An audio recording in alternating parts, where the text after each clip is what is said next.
confluyen, confluyen al menos dos factores. Uno que es regional y que indudablemente está afectando a todos los países del continente, que es el narcotráfico y la inseguridad, ¿no es cierto? La violencia que genera el narcotráfico, que es un tema que ya estaba presente desde hace algún tiempo y que no podemos ignorarlo, y que yo creo que es muy grave para todos. Pero también creo que está presente el tema político. Eh, es indudable que desde que inició este juicio al presidente Guillermo Lazo, se ha intensificado en unos niveles gigantescos la zozobra ciudadana causada por esta ola de violencia. Es muy extraño que desde unos meses atrás se hayan disparado todos los indicadores, que aparezcan videos y amenazas de bombas, eh, noticias que a veces resultan ni siquiera ser tan ciertas, sobre actos de violencia desde hace unos 5 o 6 meses.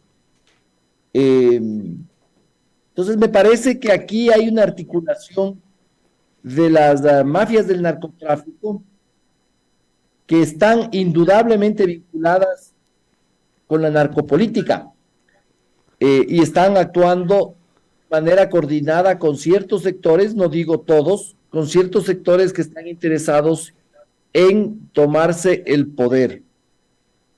Eh, Me parece que esto se parece mucho a lo que ocurrió en junio del 2022 cuando hubo el paro indígena. En ese momento también confluyeron dos factores, uno de la calle, ¿no es cierto?, la agitación social, y por otro lado, un intento en la asamblea por destituir a Lazo. Se parece mucho, ¿no? Eh, Esta invocación al caos, a la zozobra, a la inseguridad, al agotamiento ciudadano, ¿no? Es como una operación psicológica para expresar que la ciudadanía empiece a sentirse en zozobra y desesperada. Este escenario psicológico, emocional de la sociedad se junta con el operativo político.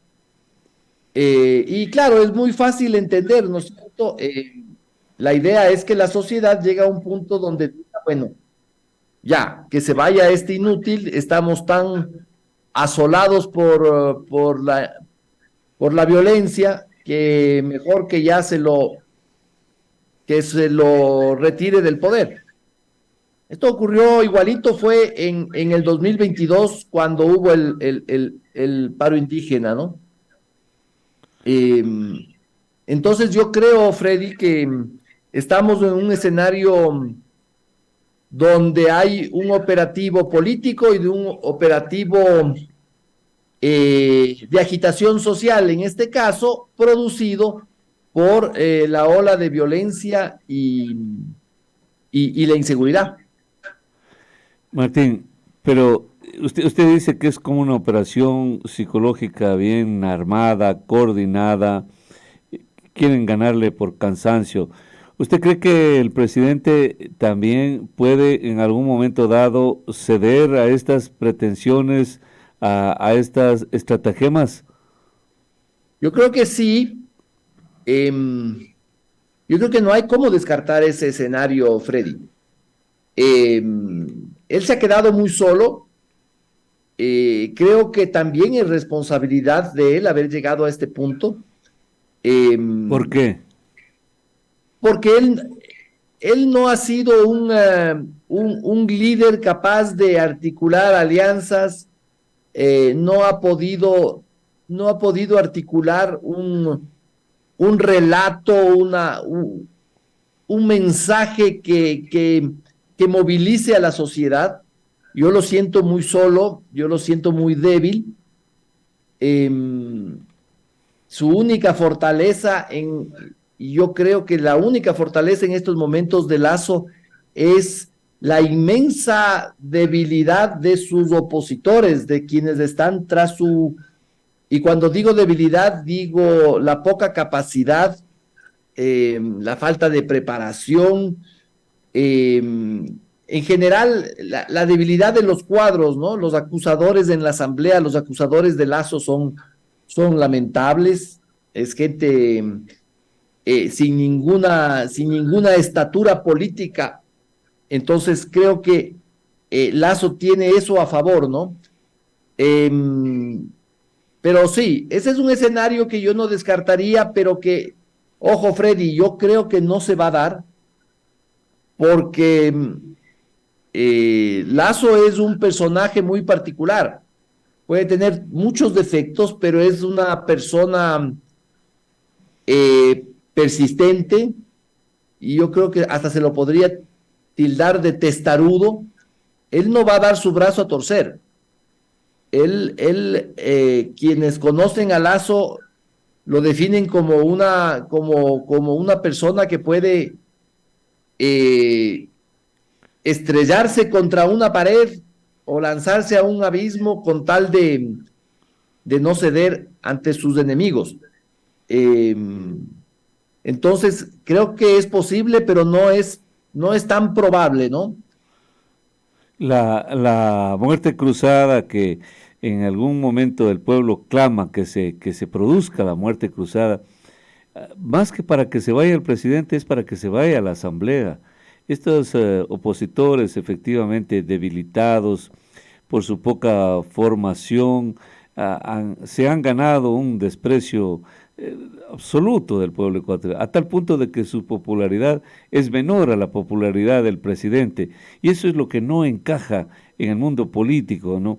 Que los más impopulares tendrían que sacar al que tiene mayor popularidad. Es algo que no cuadra, no encaja, no viene bien. Entonces, por ahí está el afán del pueblo de que se produzca la muerte cruzada para ver desaparecer a esa asamblea inoficiosa ahí. Sí, sin duda, yo creo que Lazo ha cometido un inmenso error y es no haber activado la muerte cruzada mucho antes. Eh, Tiene ante sí un enemigo que es inmensamente impopular, es más impopular que él, yo diría que mucho más impopular, y esta diferencia era más acentuada hace algún tiempo. Y yo creo que Lazo cometió ese inmenso error y ahora lo está pagando. El hecho de que active la muerte cruzada cuando ya ha iniciado el juicio político me parece que complica las cosas. Hay constitucionalistas que dicen que la Corte Constitucional podría no aceptarle esta muerte cruzada a estas alturas. Yo no soy experto constitucionalista, pero hay ese tema, ¿no? Y además hay el tema de la imagen, ¿no? Porque quedaría como que activa la muerte cruzada para neutralizar el juicio. Eh, en todo caso, creo que gran parte de la sociedad vería con muy buenos ojos que los asambleístas se fueran a su casa. El, Martín, eso está clarísimo, o sea, hay una anarquía en el país, o sea, se especula una cosa, otra cosa, se manejan estos datos que espantan a la sociedad, es decir, nadie tiene una certeza de lo que pueda ocurrir y eso obviamente a veces genera un poco de inestabilidad, inestabilidad. Y por eso entiendo que presionan con el tema de la inseguridad. Salen los militares, capturan a delincuentes confesos, peligrosos, y sin embargo los jueces los liberan. El tema del Poder Judicial es algo singular para ustedes, algo sui generis, es algo que merece, que vale la pena analizarlo en su contexto. Eh, a ver, El comportamiento me refería, obviamente. esto del sistema judicial, yo creo que es una de las patas más débiles o uno de los aspectos más graves de esta crisis que estamos viviendo. Y si tú te fijas, Freddy, no existe ningún interés de la asamblea y de las fuerzas políticas que tienen la mayoría en la asamblea en que este tema se solucione. No existe ninguna iniciativa de los asambleístas para Que se corrija. que esto se corrija. Es realmente espeluznante lo que está ocurriendo, ¿no? Vemos a un aparato estatal, a una policía que invierte en efectivos, que pone en riesgo a su gente, que, que invierte en inteligencia, que invierte en investigaciones, logra capturar a delincuentes muy peligrosos como este que acaban de liberar, que se llama Elvi, que le dicen Elvi, y inmediatamente lo ponen en libertad. Yo, yo a estas alturas de mi vida ya soy bien mal pensado. Eh, yo no, yo no descarto, Freddy, que esa mayoría que está controlando el Consejo de la Judicatura ahorita es perfectamente posible de estar eh, coordinada con estas acciones a favor de los narcotraficantes. Llegaron a ese nivel los social cristianos, son ellos los que manejan el tema del Consejo de la Judicatura. ¿Por qué sucumbieron a esta deleznable actitud? Otrora gente formada, gente que tenía principios, que era partidaria del orden, de la seguridad. Por qué llegaron a estos niveles? Yo creo que, yo creo que la penetración del negocio, del excelente negocio que es el tráfico internacional y el microtráfico dentro del país es terrible, ¿no? La fuerza de ese negocio. Y mira, Freddy, esto lo estamos viendo en todo lado. En países que considerábamos súper seguros, ya más avanzados, ¿no es cierto? Como el caso de Chile. Exactamente. Chile está inmerso en una ola de inseguridad por el mismo tema, ¿no? Y yo creo que aquí hay una lectura muy pobre que la academia, los analistas, etcétera, no han logrado entender bien de los efectos de la pandemia, ¿no? Yo creo que es un fenómeno de post-pandemia que muy poca gente ha logrado entender. Eh, yo me imagino que hay una inmensa porción de las poblaciones que quedaron muy malogradas económicamente luego de la pandemia eh, y que ingresaron a este negocio. Entonces me parece que no podemos taparnos los ojos, ¿no? Creo que hay un fenómeno en efecto serio, real ahí. Y ese narcotráfico, como todo negocio que acumula poder económico, termina aspirando a tener poder político.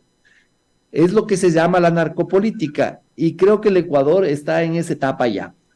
En la asamblea es sabido que hay ya asambleístas que tienen fuertes vínculos con el narcotráfico.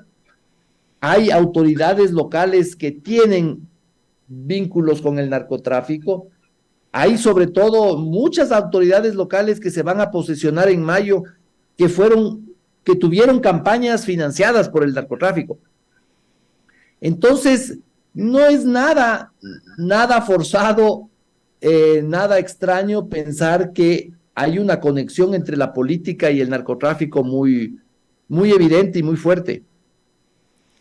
Martín, a veces cuando uno topa fondo, como en todos los ámbitos de la vida, y esta es una vida social, pública de todos los ecuatorianos, que nunca habíamos vivido momentos así de zozobra, de, de, sedición tan flagrantes como estos. ¿Usted le ve una salida? ¿Usted avisora una salida democrática, pacífica, inteligente? Yo creo que eso sí es posible. Yo creo que de eso depende mucho la determinación del gobierno, pero sobre todo la actitud de la sociedad. Si la sociedad civil decide articularse de alguna forma, expresar su opinión, tomarse el debate, entender que aquí hay un plan de las mafias por tomarse el poder, que las fuerzas políticas que están tras de este operativo tienen un solo objetivo, que es el regreso de Correa, la toma de la justicia, la toma de la Corte Constitucional, del Consejo Electoral, la impunidad de muchos actores políticos del pasado que están siendo investigados por la justicia o la Contraloría, la toma de la Contraloría, en general, en fin, la toma del Estado en su totalidad, por actores políticos que una vez que tomen el control ya no lo dejarán, el control del poder me refiero. Si la sociedad civil entiende eso, yo creo que hay una salida civilizada, democrática y pacífica. Es decir, las Fuerzas Armadas ahí no jugarían un papel importante en el momento en que ven que este país zozobra y que naufraga de manera inclemente ahí. Por qué no intervenir? ¿En algún momento cree usted que podría darse eso, que podríamos volver a las dictaduras en la América Latina cuando ven amenazada la estabilidad democrática de cada uno de sus países? Eso sería muy triste, Freddy. Yo creo que eso sería grave volver a las épocas de las dictaduras militares que tuvimos en los años 60, 70, hasta entrados los 80. Eh, Sería un retroceso muy grande para la región. Yo creo, Freddy, que América Latina, los gobiernos democráticos que están siendo azotados por este fenómeno, deberían juntarse, deberían hacer un bloque para presionar a los países donde se consume la droga, para que se legalice la droga, al menos la cocaína, que es lo que más nos tiene problemados. Eh, yo creo que así como en Estados Unidos en los años 20 se eliminó la prohibición del consumo de alcohol y con eso se acabaron Los las crímenes. famosas mafias que vemos en la policía, en las películas, ¿no es cierto? Eh, las famosas mafias de Chicago, etcétera, que vemos en las películas, eso existían porque el alcohol era prohibido, era ilegal en Estados Unidos y se dedicaban al transporte de whisky, etcétera. Eh, yo creo que es un fenómeno parecido a este, ¿no? Ya Porque si no, yo creo que este continente, eh, el mundo democrático y occidental lo va a perder. en el Asia ocurre algo fuerte, algo parecido. Estamos hablando de Afganistán y los talibanes a la final entraron y dominaron ese país el objetivo era manejarse con las drogas, dominar ese país para liberarse de los controles. Bueno, eso quiere decir que nos esperan algunas cosas novedosas en estos países de Latinoamérica fundamentalmente para acabar con el crimen. Otros le apostamos a la educación, a la buena distribución de la riqueza para que haya mejores oportunidades de vida de los ecuatorianos. Puede ser, ¿no? Pero claro, las mafias siempre se van a imponer porque tienen más recursos y más fáciles. Ese es el punto. Martín, yo quiero agradecerle infinitamente este tremendo aporte intelectual, político, del que usted ha podido hilvanar esta mañana para que nosotros también podamos entender lo que está pasando en el Ecuador. El presidente ya mismo sale del hospital, sale y entra también. Está complicado en su salud el presidente, seguramente lo agobian tantos problemas políticos, públicos. Él se la buscó el presidente y esto es cosa de berracos, esto es cosa de gente valiente. Gobernar estos países en Latinoamérica, que siempre decimos son países ingobernables, se quiere de mucho tino, de mucho talento, de mucha inteligencia, de mucha experticia, mucho liderazgo, me da la impresión, para gobernar un país así como el nuestro y como todos estos países de Latinoamérica. Lo que no vamos a permitir es someternos y a vivir como viven los bolivianos, como viven los cubanos, como viven los nicaragüenses, sometidos a las dictaduras. Yo creo que eso es lo que tenemos que evitarlo y para eso tenemos que trabajar. ¿Cómo será? ¿Cómo será que tenemos que trabajar? Ojalá con eso nos despidamos. Martín, agradeciéndole y enviándole un fuerte abrazo. Sí, Freddy, yo creo que periodistas como tú son importantes en la formación de un espíritu cívico y democrático en la sociedad, ¿no es cierto? Creo que tú diste muestras de haberte resistido a los autoritarismos, a las arbitrariedades de los políticos que creen que el poder es propiedad propia como si fuera una hacienda. Sí, sí, sí. Sí, sí, sí. Tenemos todavía ahí para despedirnos, Martín. Continúe, por favor. Bueno, nada más, Freddy, un gusto, muchas gracias por esta invitación. Siempre me es muy grato hablar con tu audiencia y esperemos que las cosas mejoren y estamos en contacto. Estoy a las órdenes. Un fuerte abrazo,